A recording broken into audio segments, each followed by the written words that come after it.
Aleluia. Hoje é a lição número 2, irmãos. A salvação na Páscoa judaica. Texto áureo, livro do Êxodo, capítulo 6, versículo 6. Eu sou o Senhor, e vos tirarei de debaixo das cargas dos egípcios, vos livrarei da sua servidão, e vos resgatarei com braço estendido e com juízos grandes. Verdade prática. A libertação do povo israelita vislumbrava um plano divino maior: libertar e salvar a humanidade. Glória a Deus por isso. Leitura bíblica que embasará a nossa lição, livro do Êxodo, capítulo 12, do versículo 21 ao 24, e depois o versículo 29. Êxodo 12, 21 a 24. Chamou, pois, Moisés a todos os anciãos de Israel e disse-lhes: escolhei e tomai vós cordeiros para vossas famílias e sacrificai a Páscoa. Então, tomai o molho de isopo e molhai-o no sangue que estiver na bacia, e lançai na verga da porta e em ambas as ombreiras, do sangue que estiver na bacia. Porém, nenhum de vós saia da porta da sua casa até amanhã. Porque o Senhor passará para ferir os egípcios, porém, quando vir o sangue na verga da porta e em ambas as ombreiras, o Senhor passará aquela porta e não deixará ao destruidor entrar em vossas casas para vos ferir. Portanto, guardai isso por estatuto para vós e para vossos filhos, para sempre. 12, 29. E aconteceu à meia-noite, que o Senhor feriu todos os primogênitos na terra do Egito, desde o primogênito de Faraó, que se sentava em seu trono, até ao primogênito do cativo que estava no cárcere, e todos os primogênitos dos animais. Amém. Deus, obrigado pela tua palavra, por esse privilégio que mais um dia nós temos de ouvi-la, e quando a ouvimos, ela entra em nossa alma, ela transforma os nossos sentimentos, ela muda a nossa história, ela tira os medos, as ansiedades, e nós somos revigorados através da tua palavra, somos fortalecidos, ó Pai. Obrigado por esse privilégio que nós temos hoje de manhã. Abra o entendimento do teu povo aqui no santuário e pela internet, para que possamos não somente ser ouvintes, mas guardar a tua palavra no coração, para que haja uma prática contínua todos os dias da nossa vida, para que o teu nome seja glorificado, Pai. E aqueles que estarão ministrando a tua palavra hoje de manhã, mais uma vez sejam direcionados, capacitados e orientados pelo teu glorioso Espírito Santo. É a nossa oração, em nome de Jesus Cristo. Amém. Pode sentar, irmãos. Pastor Marcos. Paz do Senhor para os irmãos. Amém. Queremos aqui dar nossas boas-vindas também aos nossos membros online, nossos amigos, todas as semanas, todos os domingos. Que Deus possa abençoar grandemente aí o seu dia, ou a sua tarde. Nós não sabemos, mas eu penso que de alguma forma Deus está cuidando de nós, né, irmão? Nós estamos aqui já na lição de número 2. Semana passada tratamos de um assunto muito importante, como os demais, dando assim o início desse trimestre, abordando uma promessa de salvação, e agora, já na nossa lição de número 2, a salvação na Páscoa judaica. Bem, é um ponto muito importante dessa série de lições que nós iremos trabalhar. Esta aqui nós vamos abordar alguns assuntos que concernente plano salvífico, e como Deus usou alguns símbolos e alguns elementos no passado para nos mostrar, ou seja, como uma sombra. Paulo fala de aio, né, para nos levar à salvação. Ou seja, tudo ficou assim, na época passada, assim, um pouco como símbolo, porém, hoje nós podemos ver com uma amplitude, né? Olhar para o retrovisor e verificar que Deus estava assim, de uma forma muito linda, traçando um plano amplo para a salvação da humanidade. Não é um povo, uma nação mais, mas um mundo inteiro, né? Porque Deus amou o mundo de tal maneira. Então, o plano agora não é mais específico para uma linhagem, uma tribo, uma nação. Não. É para o mundo inteiro. Amém? Vamos para a nossa introdução, irmãos. Na Páscoa, os israelitas relembraram o modo milagroso pelo qual Deus operou a salvação do seu povo, livrando da opressão, do sofrimento, da angústia e da escravidão promovida pelos egípcios.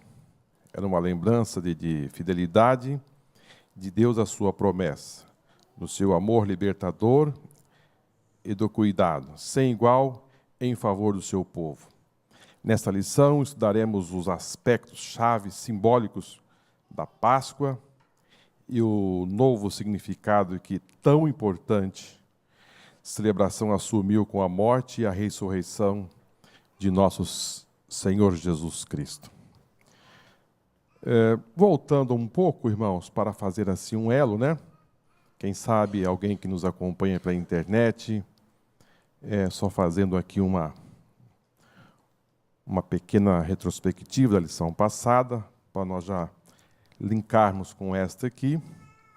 Lembrando aos irmãos que no capítulo 3 do livro de Gênesis, nós temos ali a queda da raça humana. Foi algo assim para o homem, para Adão, para Eva, ali naquele jardim onde Deus a tinha plantado e os colocado, um paraíso. De repente, a desobediência, a transgressão de Adão e Eva. De repente, esse casal agora está escondido. Já não estavam mais na mesma posição. Verificaram que estavam nus. Esconderam de Deus. E Deus agora... às vezes eu fico a pensar, irmãos, a grandeza de Deus. Como Deus, Ele vem em busca do homem, toma a iniciativa de resgatar o homem e vem ali para aplicar as sentenças, porém a gente consegue enxergar. Eu não sei como as pessoas no Velho chegam a dizer que Deus no Velho Testamento foi muito duro. Foi muito duro. Quando a gente olha para a Bíblia, a gente vê um Deus tão amoroso, tão cuidadoso em tratar aquele assunto com aquele casal. Eu fico pensando, se fosse eu, como a gente ficaria tão chateada. Parece que esboçaram algumas coisas assim até fortes, mas talvez a nossa paciência é tão pequena. Às vezes alguém está no trânsito e só porque ele diminui a velocidade e a gente está atrás e a gente está com pressa, parece que a gente fica assim meio sem paciência. Ou será que é só eu? A gente quer ir embora, e a gente fica assim meio sem paciência, querendo tomar o nosso rumo. Mas aqui, irmãos, trata de algo muito sério. E Deus vai bradar no jardim, dizendo para Adão: Adão, aonde você está? Você já não está mais no lugar como dantes? Aonde você está, Adão? Como que Deus não soubesse que onde ele estava escondido? Sim, ele sabia. Mas Deus ia tratar agora com aquele casal, dando o destino e dizer a ele as sentenças que eles iam receber e também tirá-los do jardim. Eu penso que para Deus, assim, aquele momento foi muito delicado, porém, Deus aplicou a sentença para aquele casal. E daí em diante, no capítulo 3, versículo 15, Deus vai dizer para aquele casal que iria nascer um que ia restabelecer a raça humana. Agora, queridos, nessa introdução que nós estamos fazendo aqui, nós temos aqui uma informação que os hebreus estavam sob uma escravidão. A Bíblia diz que a lição nos fala que Deus desceu para livrar, porque o nosso texto áureo, irmãos, nós temos aqui uma informação, aliás, 3 verbos que devemos assim tirar aqui algo para nós. Nosso texto áureo, veja: eu sou o Senhor que vos tirei debaixo das cargas dos egípcios, e vos livrarei da sua servidão, e vos resgatarei com um braço estendido e com juízos grande. Então nós temos aqui: tirarei, livrarei e resgatarei. Ou seja, o plano de Deus ali no Egito foi tríplice: foi tirar, livrar e resgatar. Se nós fazermos a aplicação aqui nesse texto áureo para os nossos dias de hoje, foi o que Jesus fez por nós. Ele nos tirou. Aonde você estava? Ele te tirou de lá. Amém? Você se lembra por onde você caminhava? Ele te tirou. Ele aplicou na minha e na sua vida um livramento. Você estava correndo grande perigo. Ele te livrou. E também ele resgatou. Ou seja, ele pagou o preço do resgate. Então, quando nós olhamos para o passado, nós vamos ver que este povo estava sob uma escravidão promovida pelos egípcios. Agora, lembrando aos irmãos que essa nação chegou ali com a família de José no Egito, especialmente foram habitar na terra de Gósen, o número era pequeno, um número de 70 almas. José chega no Egito como escravo e, de repente, de uma forma milagrosa, do cárcere, ele se torna governador do Egito. Faraó o promove como governador, com uma ação, uma intervenção de Deus, através daquele sonho que todos vocês conhecem, porém, ele se torna governador. Agora, aquele faraó, irmãos, que governava o Egito, ele não era um faraó egípcio. Aquele faraó, lembrando os irmãos que faraó era um título, aquele faraó era um faraó que assumiu o comando do Egito em virtude de batalhas. Ele era asiático, ele não tinha ali sangue egípcio, ele assumiu o comando em virtude de batalhas que se travavam muito naquela época. Ele assume e levanta José como governador, e a coisa vai caminhando, mas se você abrir comigo a sua Bíblia, no livro de Êxodo, no capítulo 1, e versículo 6, nós vamos verificar aqui, ter uma informação muito importante.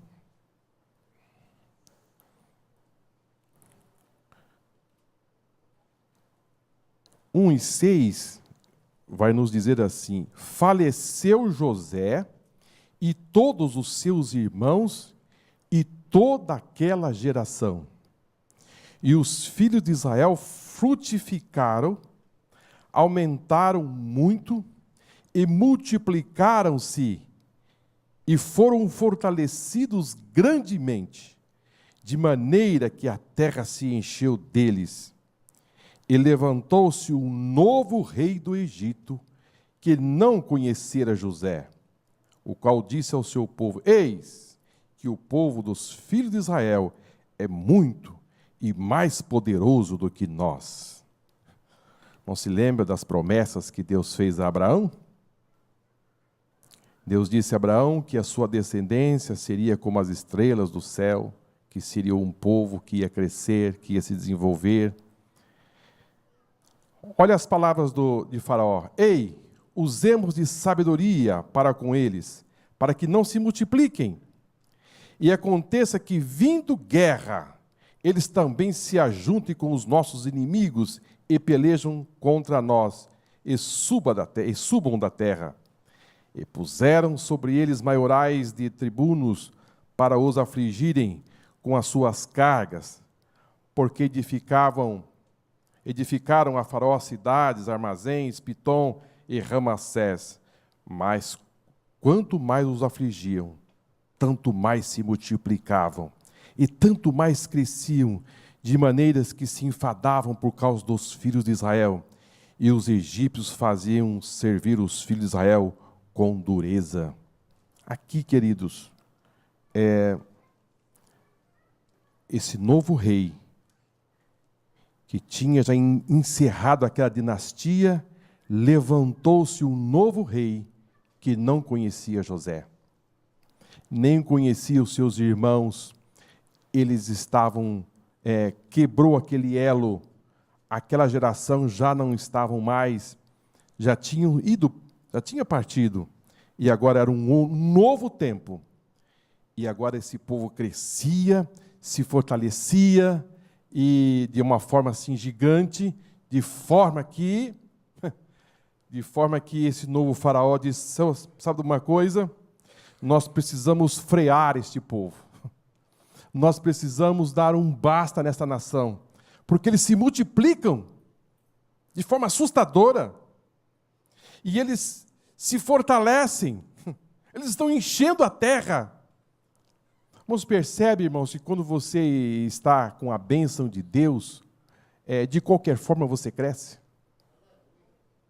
Percebe que, mesmo vivendo como escravos, eles se fortaleciam, eles se enchiam, eles se multiplicavam. É impressionante, irmãos, quando uma nação, quando um povo tem a bênção de Deus. É impressionante. E a gente vai verificar aqui que na contagem numérica desse povo, se contou 600 mil homens de 20 anos para cima. Quer dizer, de 20 anos para baixo não foi contado. A Bíblia diz que as mulheres também não foi contadas. Os velhos também não entraram no censo. Ou seja, 600 mil homens de guerra. Então você vê um contingente, alguém fala 2 milhões, 3 milhões, uma estimativa aí, porque 600 mil homens de 20 anos para baixo não era contado. Os velhos também não participaram desse censo, as mulheres. Então se percebe, irmãos, que é um contingente muito grande. Eu não sei, Campinas tem o quê? Tem 1 milhão de habitantes? 1.200.000? 1.200.000, né? Então, se irmãos for verificar, nós temos aqui 2 Campinas, no mínimo, de pessoas que eram escravos. Escravos. E quando o faraó chama os seus homens e diz: olha, nós precisamos fazer esse povo, vamos afligir. Engraçado, interessante que o versículo diz: mas quanto mais os afligiam, tanto mais se multiplicavam.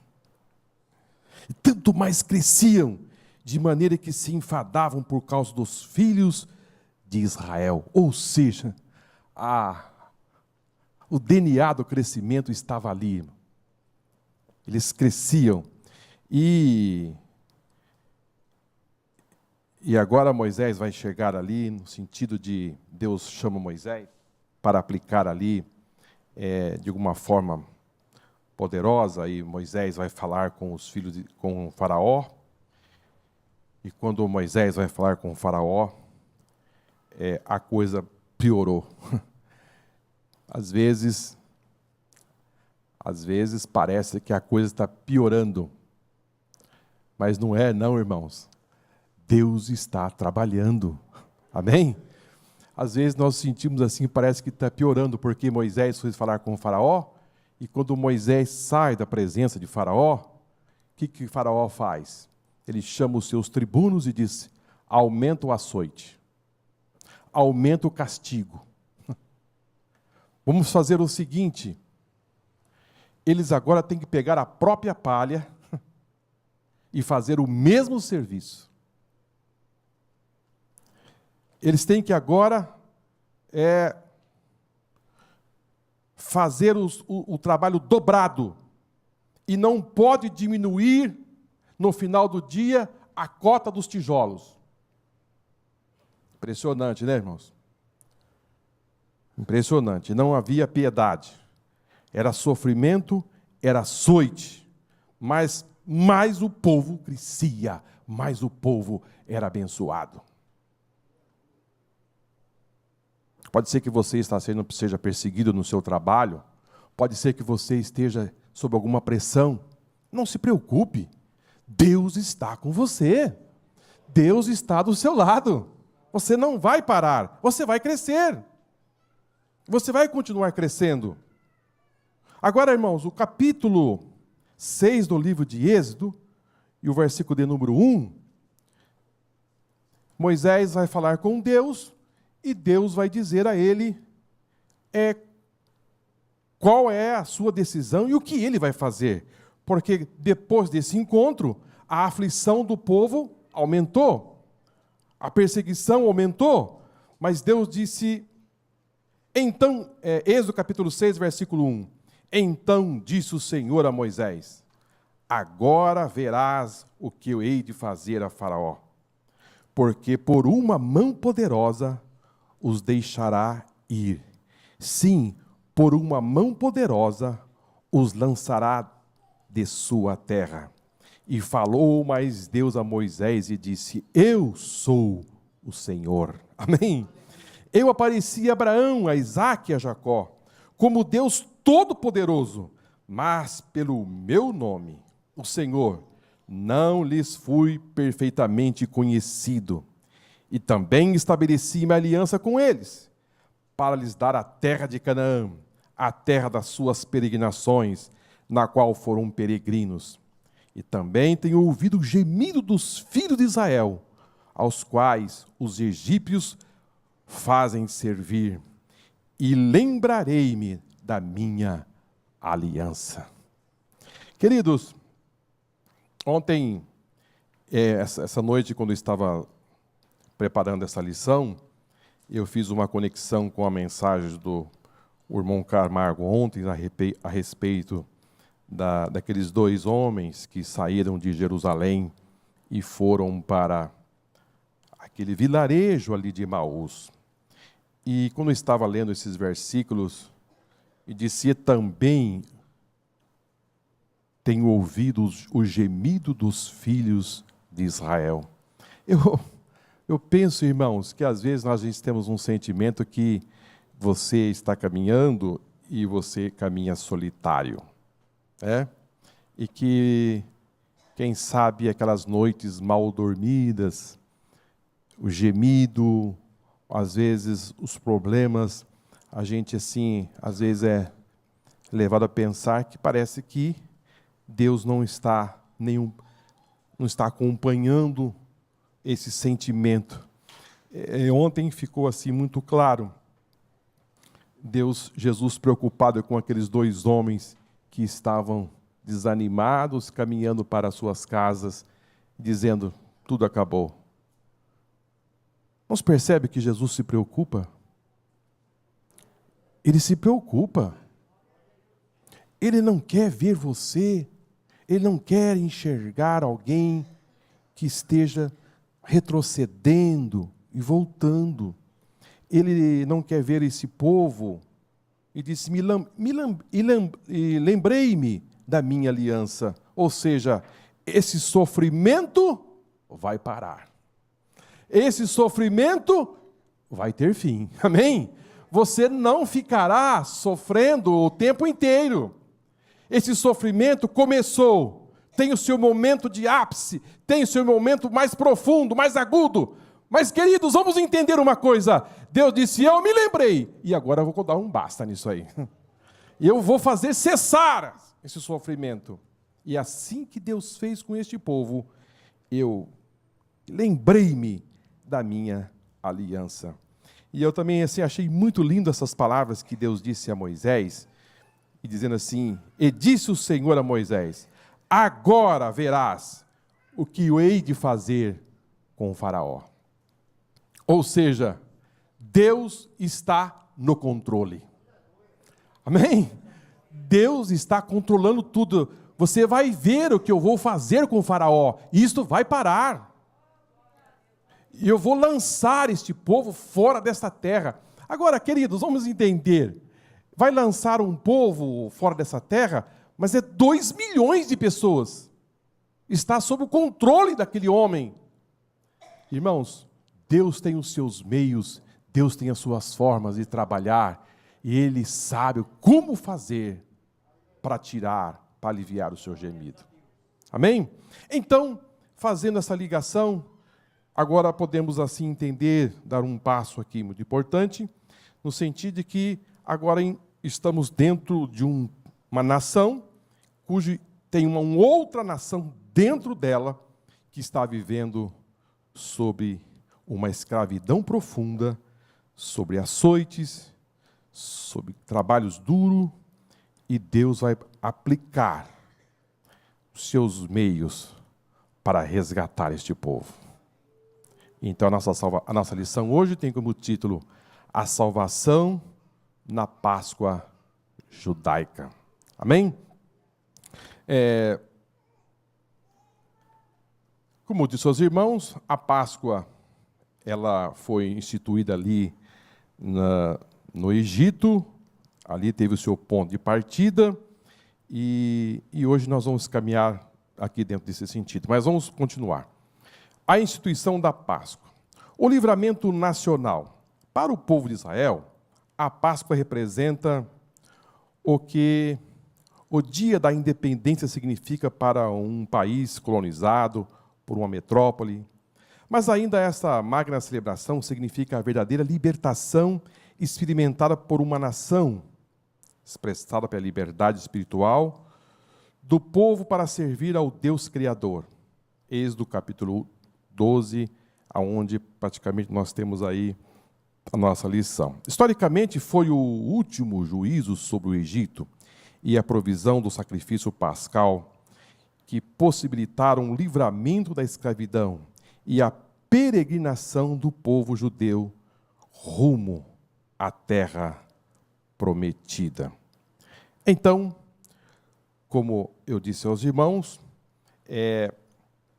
Deus ia promover para uma nação um grande livramento, porque aquele grande contingente estava ali sobre as ordens de Faraó, e Deus ia agora promover uma grande libertação. De uma forma milagrosa, é bem verdade que Deus aplicou algumas sentenças antes da libertação, mas foi o método que Deus usou para chamar a atenção tanto dos egípcios, como também fortalecer o coração do povo de Deus. Queridos, quando Deus está trabalhando, Ele está mostrando para nós a sua grandeza. Para os egípcios era uma sentença, mas para o povo hebreu, Deus estava sinalizando o seu poder.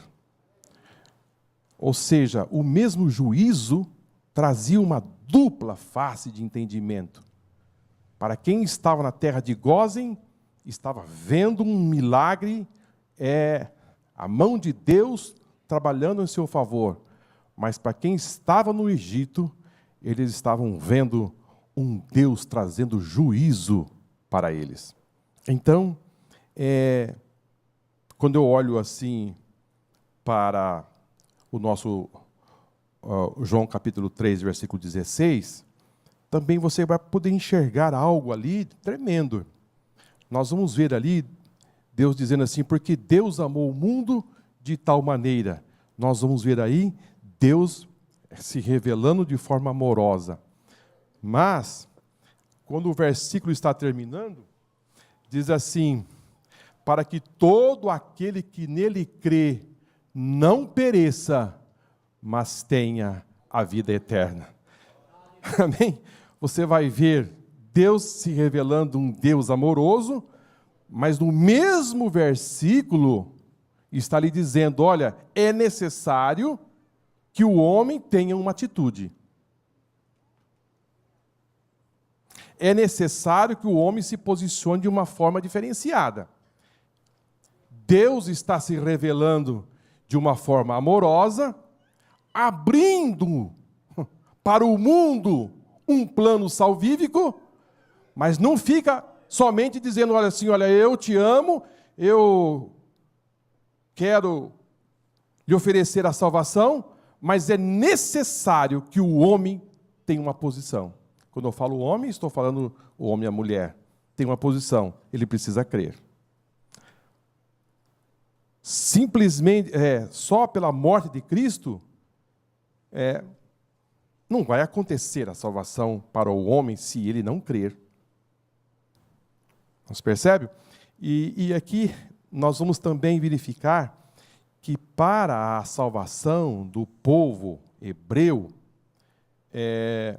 foi necessário que eles também se posicionassem.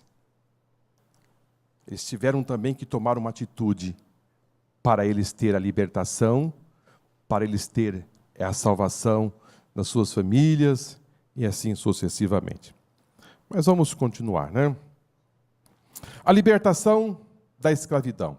Os israelitas habitaram por aproximadamente 430 anos no Egito. Êxodo capítulo 12, versículo 40. Na maior parte desse tempo, eles experimentaram a dominação, a escravidão, a humilhação. Ser escravo no Antigo Oriente era estar sob a dependência política, econômica e social de uma outra nação. A religião a ser professada pelo povo escravo era da nação dominadora. Logo, não havia dignidade nacional. Para a escrava, entretanto, no caso dos israelitas, o Deus Todo-Poderoso ouviu o gemido dos filhos de Israel, os quais os egípcios escravizavam, e lembrou-se da sua aliança. O sofrimento, da escravidão e do clamor do povo chegou a Deus, que lhe proveu o livramento. Então, como dizem os irmãos, eles estavam sob essa pressão muito grande, sem direitos políticos, econômicos, estavam humilhados, eles estavam dominados, eles estavam ali sem direitos só de trabalhar. E é impressionante que quando Deus disse ao povo para partir, Deus disse assim, olha, vocês precisam estar com os pés calçados, vocês precisam estar cingidos, e vocês precisam estar com o cajado na mão.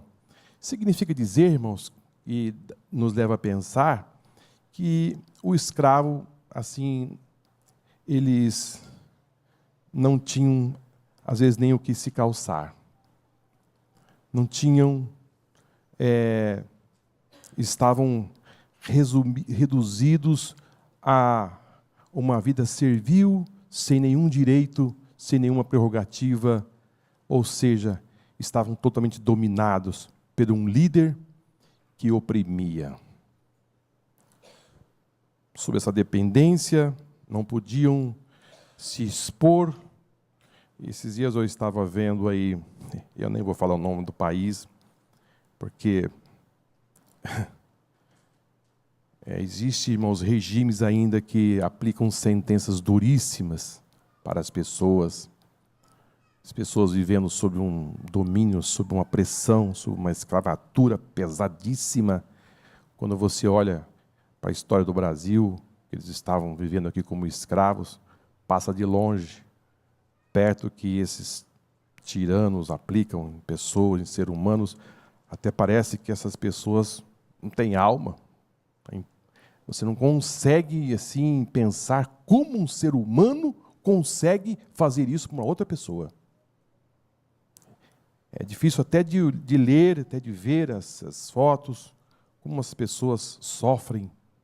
E aqui, quando fala que Deus ouviu o gemido dos filhos de Israel, significa dizer, irmãos, que o sofrimento era muito grande. Eles estavam sofrendo muito, sem direitos de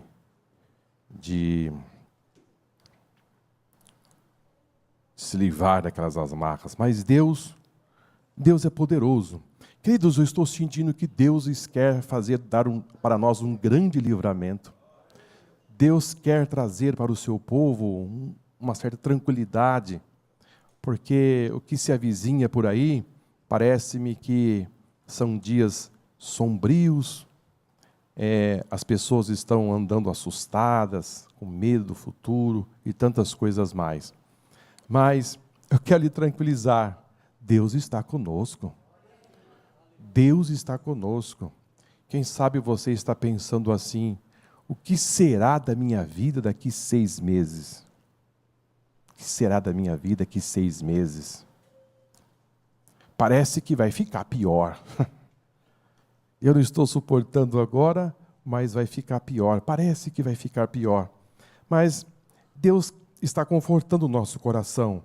Ele ouve o gemido daqueles que choram. Ele ouve o gemido daqueles que lamentam. Ele ouve. Aqui ele está, aqui, e Deus ouviu o gemido do seu povo. Eu me lembrei. Eu fiz uma promessa para Abraão. Eu fiz uma promessa para Isaac. Eu fiz uma promessa para Jacó, que esse povo ia peregrinar, mas eu dei a minha palavra. Mas agora não tem mais jeito, porque Faraó cercou tudo. E além do mais, agora ele percebeu que o povo está ficando mais forte, agora ele vai levantar as muralhas e ninguém sai. Certo sentido. Não, queridos, Deus tem o seu braço forte, amém? Para lhe resgatar, para fazer você se levantar. E de repente você vai acordar assim pela manhã, e você já vai sentir o cheiro da vitória, amém? Você vai já se levantar e vai dizer, alguma coisa já está acontecendo ao meu favor. É Deus dando o livramento. É Deus já oferecendo o seu livramento.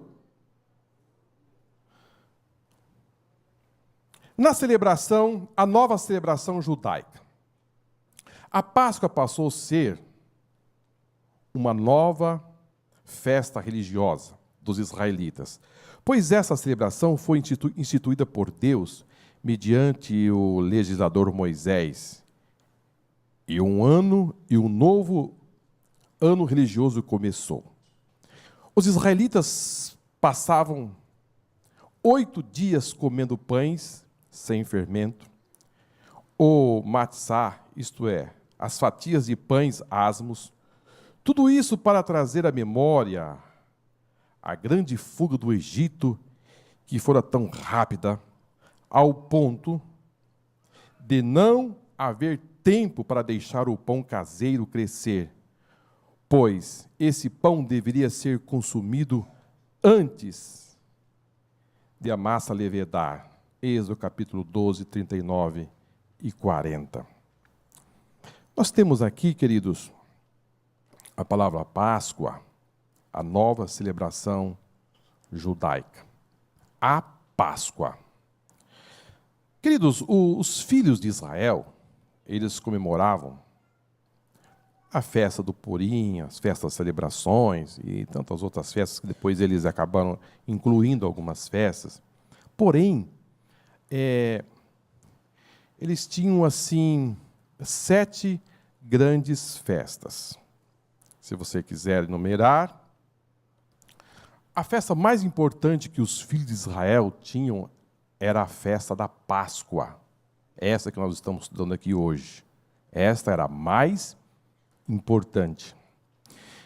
Levítico capítulo 23, versículo 5. Depois, eles tinham a segunda festa, que era chamada Festa dos Pães Asmos. A terceira festa era a festa do feixe e das primícias. Aliás, a festa dos pães asmos, Levítico 23 e 6. A festa do feixe e das primícias, Levítico capítulo 23 e versículo 10. Depois, a festa do Pentecostes. Quinta, a Pentecostes, Levítico 23 e 15. A festa de trombetas, Levítico 23 e 24. Depois, o dia da expiação, Levítico 23 e 27.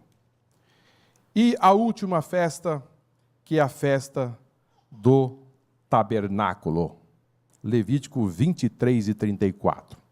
Então, só para que a gente consiga aqui sintonizar, eles comemoravam a festa da Páscoa. Ela foi instituída ali no Egito. Esta festa era uma festa muito importante, porque esta festa, Deus pediu para que ela se repetisse, para que os filhos de Israel, as futuras gerações, jamais se esquecessem do grande livramento que Deus deu para aquele povo que morava no Egito e eram escravos. Os filhos de Israel, irmãos, as famílias, os meninos e as meninas, quando viam os seus pais celebrando aquelas festas, então aqueles meninos iam perguntar para os seus pais, dizendo: papai, o que é isto? O que o senhor está fazendo? Criança é curiosa, né? Que negócio é esse aqui? O que se está comemorando aqui? Que festa é esta? Então, os pais, de uma forma assim, muito pedagógica, iam instruir os seus filhos o significado, a importância daquela festa. E dizer aos seus filhos e às futuras gerações, não podia perder, irmãos, este elo, aquele compreendimento da importância da festa judaica, principalmente a festa da Páscoa. Porque Deus queria, irmãos, que isto caminhassem, porque tinha um significado muito importante. Porque isto estava apontando, quando aqueles meninos perguntavam para os seus pais, aquele cordeiro que estava morrendo, estava já indicando para aquelas famílias que aquele cordeiro simbolizava aquele cordeiro que ia chegar para salvar não apenas, irmãos, uma nação, mas ia abranger o mundo inteiro. A escala agora era global, era ampla. Então a festa da Páscoa era essa festa tão importante, mas ela desencadeava a festa dos pães asmos. Ou seja, os israelitas, quando eles celebravam a Páscoa, Deus pediu para que os filhos de Israel comemorassem mais 7 dias. Ou seja, o animalzinho ele era preso no dia 10 do mês de Abib. Você vai encontrar na Bíblia Abib, porque Deus zerou o calendário judaico. Quando Deus instituiu a Páscoa lá no Egito, Deus diz assim: olha, todo o passado está tudo zerado. Ou seja, os anos que se passaram, zerou tudo. Vocês vão começar um novo calendário. Hoje, para vocês, é o primeiro mês do ano. É o primeiro mês. Seria o mês de Abib. Só que quando você vai encontrar também esse mês chamado de Nissan. Abib e Nissan é a mesma coisa. Porque quando eles foram para a Babilônia, eles perderam a sua fala. Eles perderam aquele contato porque passaram ali 70 anos, os filhos nasceram na Babilônia, se tornou uma outra geração. Então, o mês de Abib, você vai encontrar também Nissan, que é a mesma coisa. Mês de Abib ou Nissan. Agora, o cordeirinho ele ia ser analisado, não tem nenhum defeito, ele tinha que ter 1 ano, né?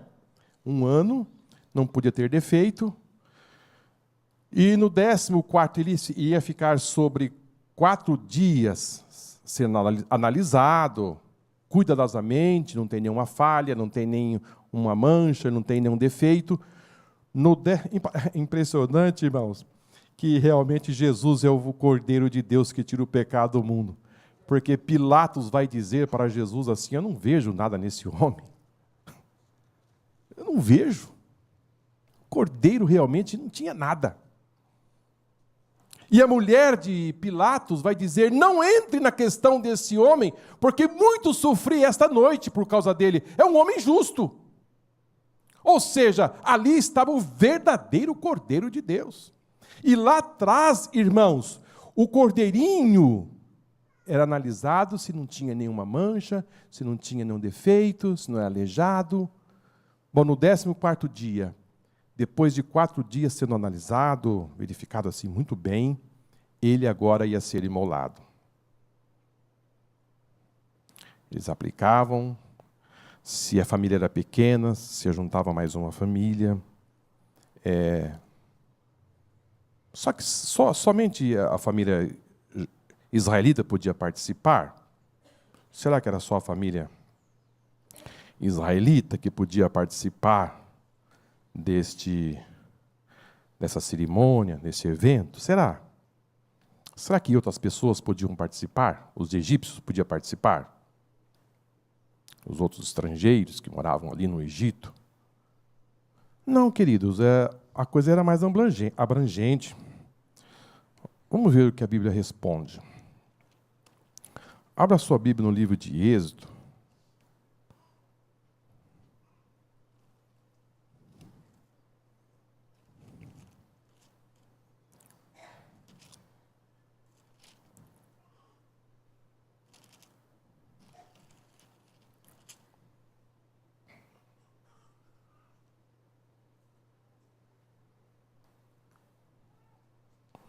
Versículo 19. Êxodo capítulo 12, versículo 19. Veja só o que Deus disse a Moisés.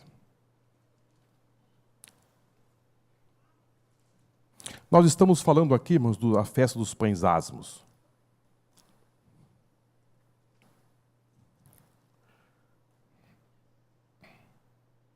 Porque 7 dias não se ache nenhum fermento nas vossas casas, porque qualquer que comer pão levedado, aquela alma será cortada da congregação de Israel. Assim, o estrangeiro, como também o natural da terra. Nós temos aqui o hebreu, o estrangeiro, ou seja, de outras nações, e nós temos também aqui como o natural da terra. Quem era o natural da terra? Eram os egípcios. Queridos, isso aqui é muito forte. Eu vejo aqui, irmãos, algo tremendo. Não sei. Deus, irmãos, Ele disse: olha, se lá na sua casa tiver um estrangeiro, se ele aplicar isso aqui, ele está dentro. Se na sua casa tiver um egípcio, se ele aplicar isso aqui, ele será protegido. Então essa ideia que Deus se fechou somente com uma nação e que diz assim, essa nação está salva e essa nação vai para o inferno, não, queridos, jamais.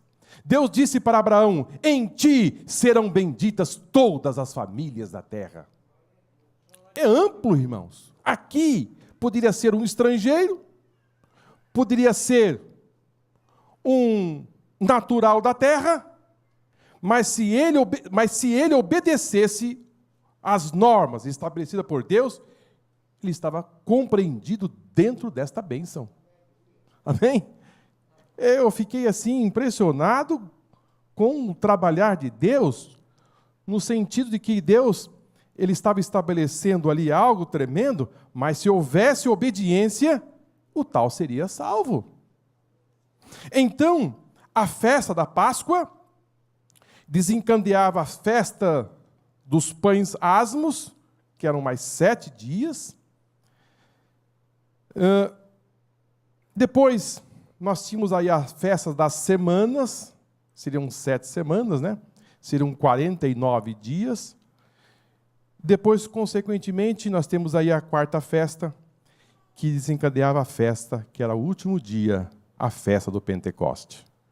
Que quando você abre ali Atos capítulo 2, e nos diz assim, cumprindo-se o dia do Pentecoste. Ou seja, tinham passado já as 7 semanas, e o último dia eles comemoravam o dia, a festa do Pentecoste. Então, estou passando isso para os irmãos, da importância dessa festa, mas eles tinham também, eles comemoravam estas festas. E a gente começa a olhar, irmãos, era um povo festeiro, né? A gente vê as irmãs do Círculo de Oração preparando essa festa, e eles ficam tão animadas, né? E preparam tantas coisas. Esses dias elas fizeram aí um evento chamado que é Festas Chá da Primavera, né? Chá da Primavera. Mas tem chá também do verão? Do outono? Não, usa mais a primavera, né? Agora, nós, os homens, precisamos também se mobilizar, né? E fazer as nossas festas, fazer alguma coisa, estarmos assim, promovendo alguma coisa, porque a gente está perdendo de largada, viu?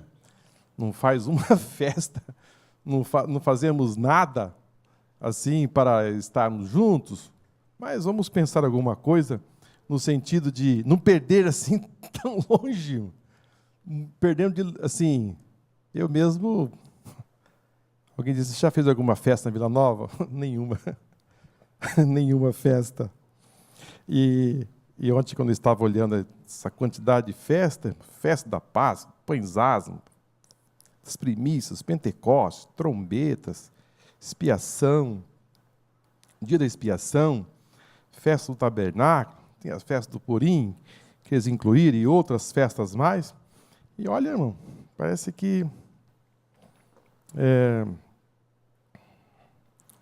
precisamos melhorar um pouco em termos, principalmente eu, preciso melhorar um pouco mais de pensar numa festa, porque a festa, irmãos, ela acaba trazendo assim um outro ar, né? Uma temperatura, um contentamento, alguma coisa diferente. Isso é muito bom.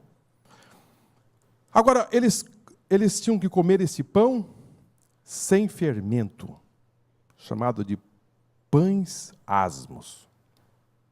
Pão sem fermento. Esse pão deveria, ou seja, não ia dar tempo desse pão essa massa ser levedada, tinha que ser assada, aquelas fatias, eles tinham que comer. Irmãos, eram assim, você já comeu pão sem fermento? Pão sem fermento, ele fica seco, né? Ele não fica assim algo saboroso. Às vezes a gente olha aquelas broas assim, e mesmo no dia da ceia, a gente fica de olho no pão, que traz um pão bonito, né? A gente fica de olho naquele pão, é saboroso. E depois ainda, no final do culto, tem empadas. Então, a coisa fica recheada. Agora aqui, irmãos, tinha que comer a carne assada, tinha que comer os pães asmos sem fermento, e além do mais, tinha que comer também ervas amargas, chicória.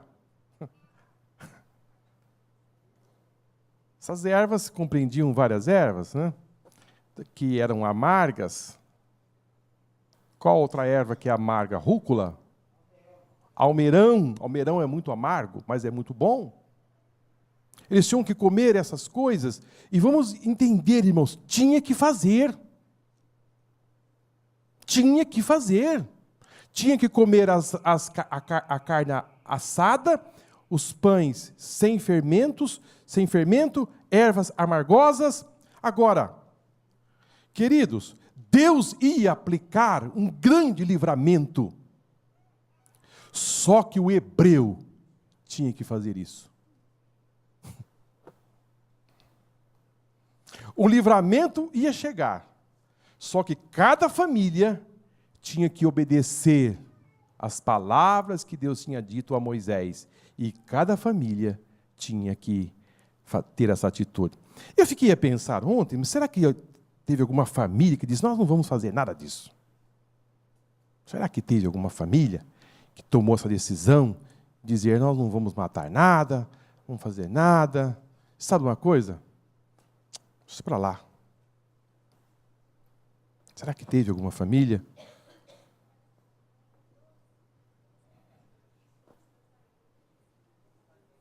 Eles estavam lá no Egito. Eles tinham que fazer. O Mário do Carmo está perguntando se eles tinham que fazer isso onde? Lá no Egito. Porque a ordem era expedida lá por Deus, vinha até Moisés. Moisés trazia essas informações aos anciões. Os meios de comunicações eram o Facebook, o WhatsApp da época era acionado e passavam por todos os filhos de Israel. Tinha que se fazer isto. Tinham que matar o cordeiro, tinha que comer ele assado, tinha que comer o pão sem fermento. Né? Depois nós vamos entender que esse fermento também tinha o símbolo de pecado, tinha que comer as ervas amargosas, tinha que ter esse procedimento para que eles pudessem receber o grande livramento daquele dia, da grande saída. Permanecer dentro de casa. Toque de recolher. Dentro de casa, as famílias tinham que estar ali, concentrada, comendo aquela carne, aqueles pedaços de pães sem fermento, ervas. As famílias deveriam estar ali, dentro de suas casas, no sentido de estar em obediência a Deus. Irmãos, isso é muito sério. Isso é muito importante. Isso, quando a gente vai fazer essa aplicação para os nossos dias de hoje, nós vamos ver que um contingente muito grande quer fazer as coisas do seu próprio jeito, conforme a sua cabeça. Essa semana eu estava conversando com uma pessoa lá no centro de Campinas, eu disse, olha, está escrito aqui na palavra de Deus isto, olha.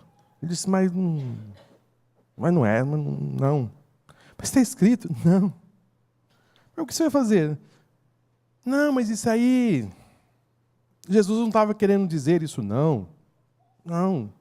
Mas você está querendo fazer do seu jeito. Não, mas irmãos, não adianta, as pessoas têm que obedecer a palavra de Deus, porque Jesus disse que era assim.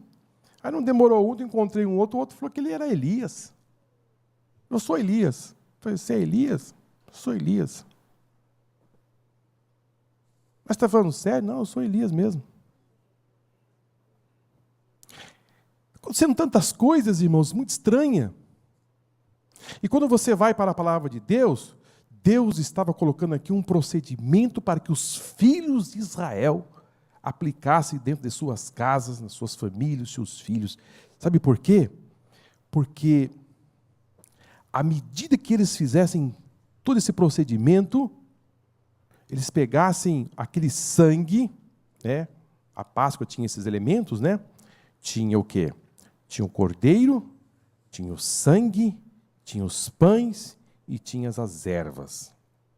Tinham que permanecer dentro de casa, eles deveriam cajado na mão, os lombos cingidos. Quem se lembra do último?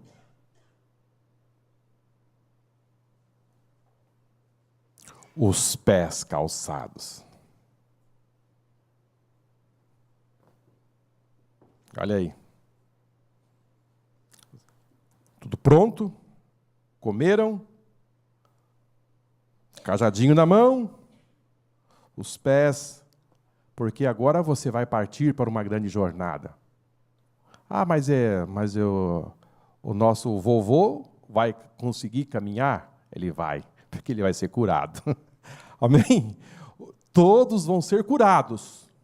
A jornada é grande, mas o grande milagre vai acontecer. Queridos, à meia-noite,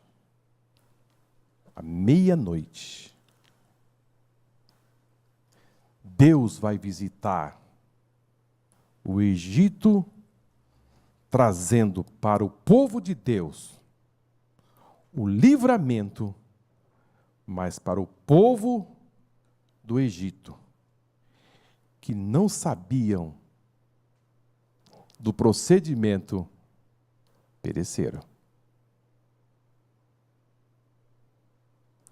A Bíblia diz que da casa de Faraó, até o mais humilde camponês, o mais humilde, o mais simples, e até dos animais. Olha, irmãos, Deus não poupou nada. Ou seja, o primogênito dos animais também morreu. A grande escala. Lá de cima vem cortando, aqui na esfera humana poupa alguém. Mas Deus não tem esse negócio de poupar, não. A lei é para todos. Lá de cima vem cortando. A Bíblia diz que o clamor no Egito foi muito grande. Foi muito grande. E com esse clamor, Faraó agora vai dar ordem final para que o povo pudesse sair. Impressionante, irmão.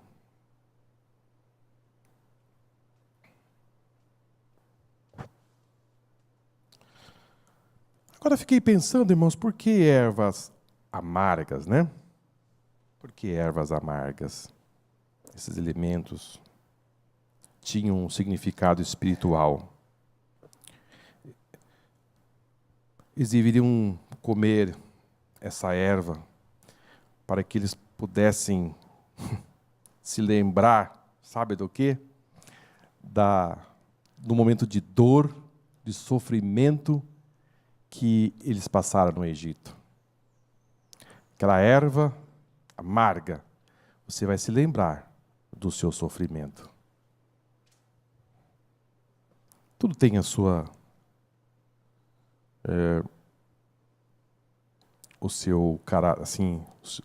sua simbologia. Mas vamos caminhar, que eu tenho apenas mais 15 minutinhos. Cordeiro da Páscoa. O cordeiro no Antigo Testamento, o cordeiro constituía parte fundamental do sacrifício oferecido para a remissão dos pecados.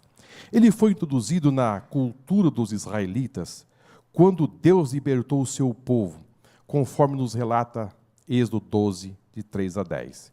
Para oferecer o cordeiro em sacrifício, o sacerdote, o povo deveria observar algumas exigências. O animal deveria ser completamente limpo, não poderia haver manchas nem outros defeitos.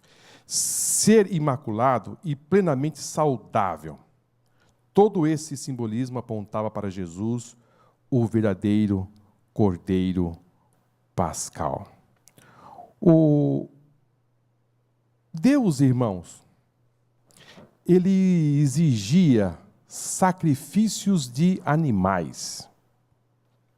Isso aqui é muito importante a gente ter assim esse entendimento. Deus exigia sacrifícios de animais para que a humanidade pudesse receber assim o perdão dos seus pecados, ou seja, esse pecado era coberto, havia assim uma transferência da sua culpa para o animal. É impressionante, irmãos, esse processo, porque o primeiro animal morreu aonde? No Éden. Para que o homem pudesse ter vestes, um animal morreu. Para que ele pudesse ter vestes. De hora em diante, começa-se o sacrifício de animais. Caim, ele pegou dos frutos da terra, mas Abel, ele traz das primícias e das gorduras, ou seja, o animal mais lindo, mais bonito, aquele mais importante que ele tinha no rebanho, ele trouxe para o Senhor. Deus se agradou das ofertas de Abel. Ele trouxe o melhor para o Senhor. Agora, Deus vai estabelecer algumas regras, porque lembra que eu disse aos irmãos no domingo passado, a alma que pecar, essa morrerá. Quando a família trazia o seu animal, às vezes um animalzinho bem cuidado, um cordeirinho, um cabrito, quando aquele animal era imolado, aquele sangue descia, quando ele morria, aquela pessoa ficava triste, né? Ficava triste, porque era um animalzinho que estava morrendo. Então, quando ele olhava para aquele animal, ele tinha um sentimento, sabe do quê, irmãos? De não errar mais. Porque alguém estava morrendo por ele. Aquele sangue estava sendo derramado, caído no chão. Quando o hebreu olhava para aquele animal, ele também enxergava algo a mais, dizendo assim, esse animalzinho está morrendo no meu lugar. Deus está aceitando esse sacrifício desse animal, me poupando. A ira, o meu pecado, Ele está pagando. Os irmãos estão conseguindo entender? Havia uma transferência, irmãos. A misericórdia de Deus passa a usar agora os animais. Era ele que falhava, era o homem que pecava, mas quem pagava era o animal.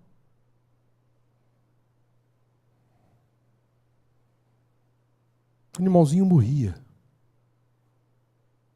A pessoa vinha com o animalzinho nos braços e de repente aquele animalzinho era morto. A pessoa saía daquele lugar dizendo assim, eu errei, eu falhei. Quem sabe aquela imagem que ele olhava para aquele animalzinho, que ele, assim, trazia um desconforto para ele, sabendo que foi ele que errou, foi ele que falhou, mas o animalzinho estava pagando. Aquele sangue que caía, Deus recebia, no sentido de que aquele ser humano estava sendo poupado.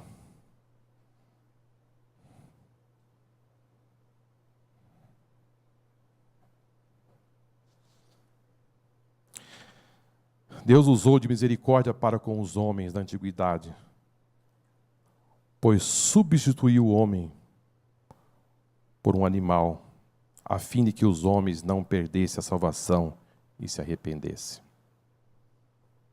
Deus transferiu, o animal morria. Queridos, se nós formos fazer uma aplicação para nós hoje, o que aconteceu 2000 anos atrás, não foi um cordeirinho que morreu, não foi um cordeirinho que morreu, mas quem foi que morreu? Foi Jesus. Eis aí o Cordeiro de Deus que tira o pecado do mundo.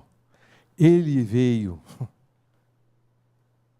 Eu, Marcos, deveria morrer. Mas ele disse: você não vai morrer, eu vou morrer no seu lugar.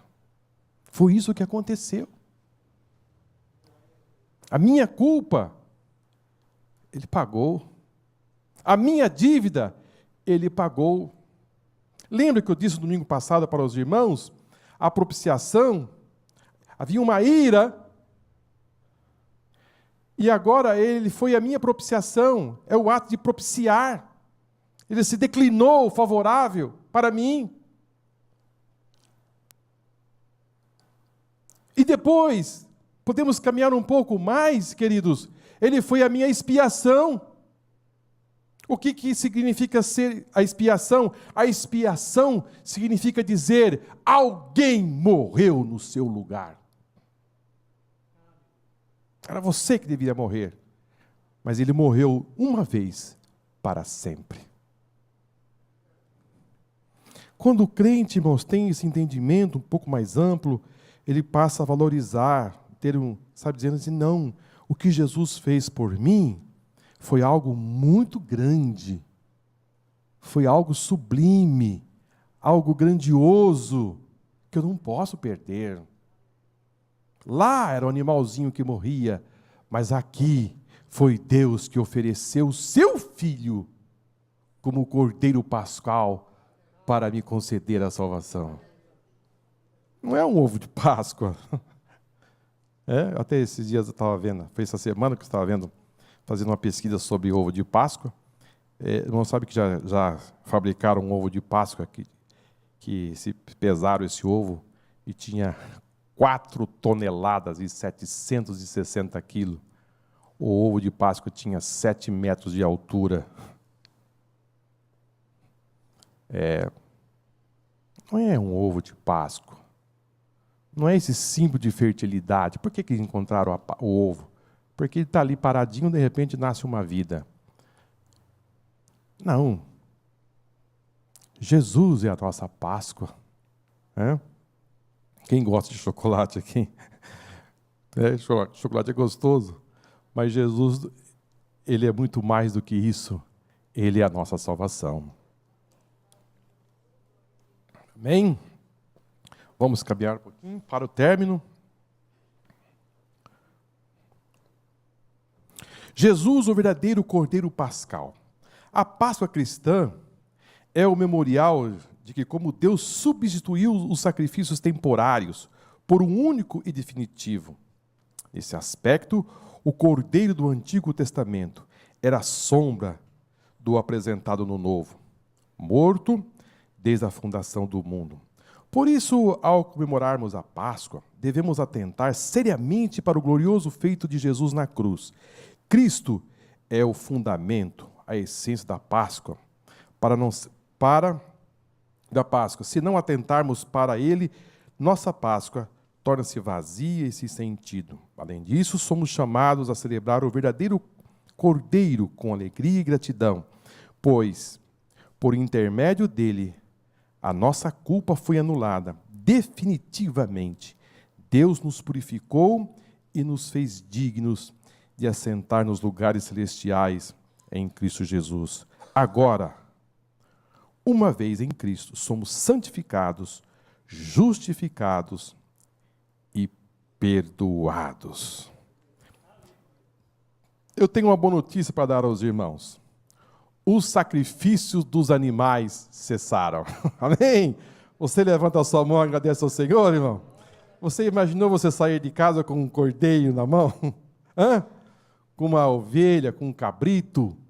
Irmãos, imaginou aqui na porta da igreja, aqui, tantos animais, e aquela coisa toda, e você com aquele animalzinho, com aquela... Enfim, isto Jesus fez uma vez para sempre. Amém? Eis aí o Cordeiro de Deus que tira o pecado do mundo. Isto deve encher, irmãos, assim de alegria, de esperança, de contentamento. Deus aceitou o sacrifício do seu Filho, foi aceito. Amém? O sangue do cordeiro, o significado do sangue. A primeira abordagem da Bíblia acerca dos sacrifícios está no livro de Gênesis 3. O sacrifício de animais era uma forma de lidar com os problemas do pecado, quando este destruiu a paz entre Deus e a humanidade. O sacrifício era oferecido para expiação dos pecados do transgressor, em que este era perdoado, e mediante essa expiação tinha sua relação com Deus restabelecida. O maior símbolo e principal elemento desse ritual era o sangue do animal sacrificado. Isso porque sangue na Bíblia representa a vida, e a vida do animal derramada no sacrifício era restabelecido a paz entre Deus e o ser humano. Como eu disse aos irmãos, já abordando esse tópico, Deus aceitava esse sacrifício no sentido de perdoar o transgressor. Isso era algo que se fazia de forma repetitiva. Isso ia acontecendo de forma assim, todos os anos, as pessoas teriam que repetir esse ritual para que a paz entre o transgressor e Deus fosse restabelecida. Então, nós temos aqui, quando o animal morria, ou seja, aquela morte, só para os irmãos entenderem assim um pouco mais, aquela morte do animal não era simplesmente algo que se perdia e que simbolizava a morte. Não, o animal morria, o animal morreu. Não, aquela morte ia gerar vida. Não sei se os irmãos, é um pouco assim, a morte gerava vida. A morte gerava a vida. Porque alguém morria, alguém vivia. É impressionante, né, irmãos? Assim, morreu, perdeu. Não, morreu, ganhou. Muito bem. O sangue do cordeiro pascal. Antes do advento da última praga sobre os egípcios, Deus ordenou aos judeus que preparassem um cordeiro para cada família. A orientação era o seguinte: após matarem o cordeiro, os israelitas deveriam passar o sangue da vítima nas ombreiras e no umbral da porta das suas casas. Isso deveria ser de sinal para que, quando o Senhor passasse e ferisse os primogênitos do Egito, conservasse a vida dos israelitas intacta. Assim, a orientação divina protegeu os primogênitos israelitas, e o sangue do cordeiro pascal foi um símbolo de proteção dele diante da morte. Nesse sentido, o sangue de Jesus Cristo, o verdadeiro cordeiro, nos protege da morte eterna, da maldição originada pelo pecado, tal como o sangue do cordeiro pascal, que livrou o povo da morte. Assim também o sangue de Jesus nos livra da morte espiritual e da condenação eterna. Amém? Irmãos, é muito importante você saber que algo maravilhoso aconteceu há 2000 anos atrás. Quando Jesus se ofereceu, veio aqui, a esse mundo, para realmente fazer esse resgate, e o seu sangue agora nos dá o direito. Ganhamos algo tremendo. Fomos tirados, fomos livres e fomos resgatados. Agora você pode cantar: livre estou, livre estou. Pela graça de Jesus, livre estou. Eu não sei se o Pedrinho pode encontrar esse hino, livre estou, né? Muito bem, estamos aqui encerrando, né? O sangue da nova aliança. Em um Novo Testamento, ao celebrar a Páscoa na última ceia, Jesus afirmou que o seu sangue era símbolo da nova aliança. Era o real cordeiro, bem como o verdadeiro sacerdote, sendo o sacrifício o oficiante ao mesmo tempo. Por essa razão, o livro de Hebreus afirma que Cristo é o mediador da nova aliança, e mediante seu sangue, redime de modo efetivo ao que crê. Nesse sentido, o sangue da nova aliança deu acesso e direito ao ser humano ao trono da graça, e a autoridade exclusiva de Jesus como único e verdadeiro mediador entre Deus e os homens. Desse modo, Cristo fez da igreja um povo de verdadeiros sacerdotes, com autoridade e legitimidade para partilhar a intimidade com Deus, para interceder uns pelos outros e anunciar as boas novas dessa nova aliança. Amém? O processo, irmãos, que Deus, através do seu Filho, realizou através da morte de Cristo, foi tão sublime, foi tão poderoso, que aqueles que estavam longe, agora chegaram com verdadeiros sacerdotes, com autoridade, com legitimidade, para partilhar das intimidades com Deus. Éramos tão longe,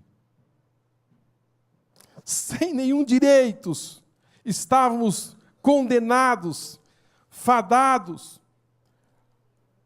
à maldição eterna, sem ter comunhão com Deus, mas o escritor aos Hebreus vai nos dizer: agora nós temos, irmãos, liberdade para chegar até o trono da graça.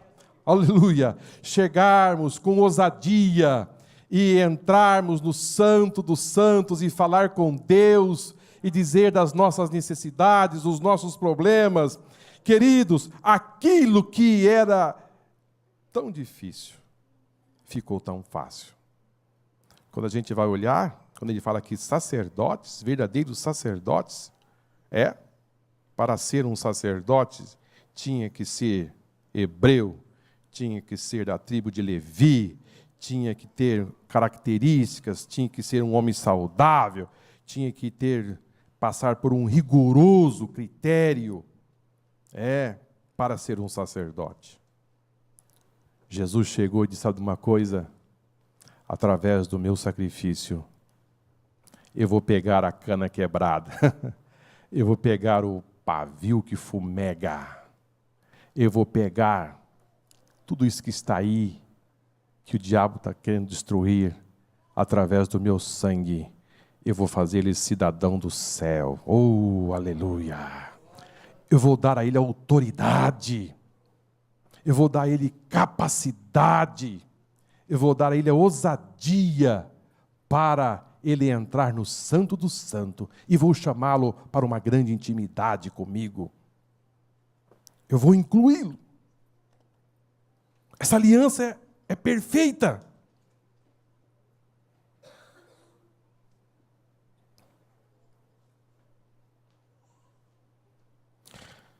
O sangue de Cristo trouxe um novo pacto, uma nova aliança. Ele reconciliou o homem com Deus. Tivemos aqui alguns estudos sobre a reconciliação. Queridos, estamos já para encerrar, mas eu trouxe para os irmãos aqui algo que eu achei muito importante, porque Raabe, irmãos, sabe quem eu estou dizendo? Raabe.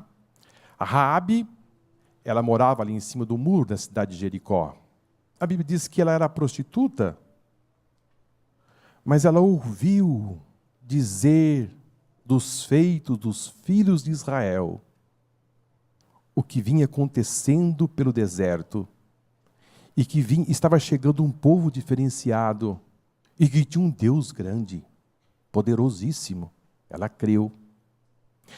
Ela escondeu os espias. Queridos, Aconteceu algo tremendo na casa de Raabe. Quando aqueles homens estavam para partir, houve uma conversa no sentido de que, como vocês irão saber que eu moro nesta casa e que minha casa será poupada? Como vocês saberão? De que forma?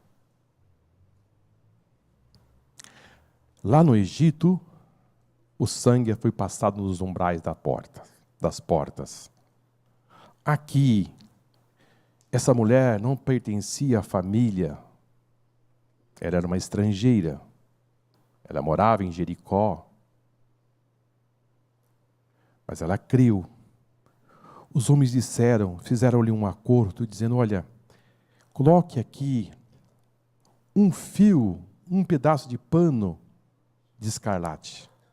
Um pano vermelho. Oh, aleluia. Quando os homens, o exército chegar nessa cidade, nós vamos dizer para Josué que houve uma aliança entre nós dois. Que este fio, este pedaço de pano vermelho, fica como um símbolo da nossa aliança. Quando nós entrarmos nessa cidade, a sua casa será poupada. Tudo será poupado. Oh, aleluia. Queridos, está se avizinhando um grande julgamento. Jesus disse que a tribulação que via assim avizinhar a esse mundo nunca aconteceu. Jamais vai acontecer. Quem estiver com este sangue, aleluia, quem estiver com este sangue, quem estiver com este sangue, será poupado, será arrebatado, aleluia, não passará por essa tribulação que o mundo vai enfrentar. Você subirá para o encontro de Jesus nos ares e estará para sempre com o Senhor. Mas você precisa desta marca do sangue. Você precisa. Se você está me acompanhando pela internet e se você não tem esta marca do sangue, você pode receber hoje. O anjo vai passar. O anjo destruidor passou no Egito. O exército de Josué entrou em Jericó, mas aqui tem uma aliança, tem um pano vermelho. Vamos poupar. A salvação, irmãos, ela é de graça, mas você precisa obedecer. Apocalipse 22:14. Bem-aventurado os que lavam as suas vestes no sangue do Cordeiro. Amém? Muito bem, estamos